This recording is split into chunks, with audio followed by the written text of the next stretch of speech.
जब कर्ण ने कृष्ण से पूछा मेरा दोष क्या था, कर्ण ने कृष्ण से पूछा मेरा जन्म होते ही मेरी माँ ने मुझे त्याग दिया, क्या अवैध संतान होना मेरा दोष था? द्रोणाचार्य ने मुझे सिखाया नहीं क्योंकि मैं क्षत्रिय पुत्र नहीं था। परशुराम जी ने मुझे सिखाया तो सही, परंतु श्राप दे दिया कि जिस वक्त मुझे उस विद्या की सर्वाधिक आवश्यकता होगी मुझे उसका विस्मरण होगा, क्योंकि उनके अनुसार मैं क्षत्रिय नहीं था। केवल संयोगवश एक गाय को मेरा बाण लगा और उसके स्वामी ने मुझे श्राप दिया, जबकि मेरा कोई दोष नहीं था। द्रौपदी स्वयंवर में मेरा अपमान किया गया। माता कुंती ने मुझे आखिर में मेरा जन्म रहस्य बताया भी तो अपने अन्य बेटों को बचाने के लिए। जो भी मुझे प्राप्त हुआ है दुर्योधन से ही हुआ है, तो अगर मैं उसकी तरफ से लड़ी तो मैं गलत कहाँ? कृष्ण ने उत्तर दिया, कर्ण, मेरा जन्म कारागार में हुआ। जन्म से पहले ही मृत्यु मेरी प्रतीक्षा में घात लगाई थी। जिस रात मेरा जन्म हुआ उसी रात माता पिता से दूर किया गया। तुम्हारा बचपन खड्ग, रथ, घोड़े, धनुष और बाण के बीच उनकी ध्वनि सुनते बीता।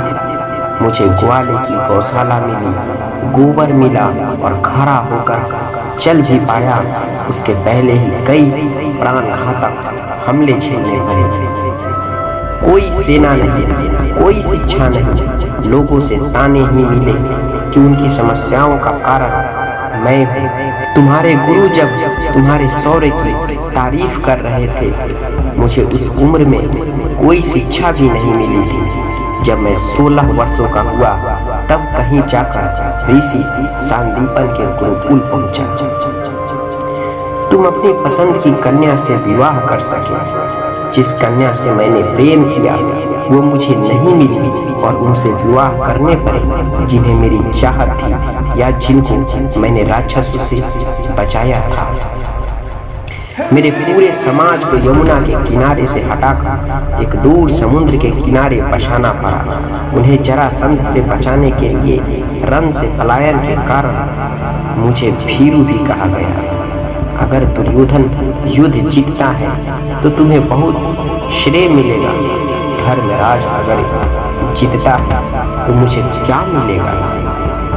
मुझे केवल युद्ध और युद्ध से निर्माण हुई समस्याओं के लिए दोष दिया जाएगा। एक बात का स्मरण रहे, कर हर किसी को जिंदगी चुनौतियां देती है। जिंदगी किसी के भी साथ न्याय नहीं करती। दुर्योधन ने अन्याय का सामना किया तो युधिष्ठिर ने भी अन्याय भुगता है, लेकिन सत्य धर्म क्या है यह तुम जानते हो। कोई बात नहीं, अगर कितना ही अपमान हो, जो हमारा अधिकार है वो हमें ना मिल पाए। महत्व तो इस बात का है कि तुम उस समय उस संकट का सामना कैसे करते हो। रोना धोना बंद करो, कर्ण। जिंदगी न्याय नहीं करती। इसका मतलब यह नहीं होता कि तुम्हें अधर्म के पथ पर चलने की अनुमति है।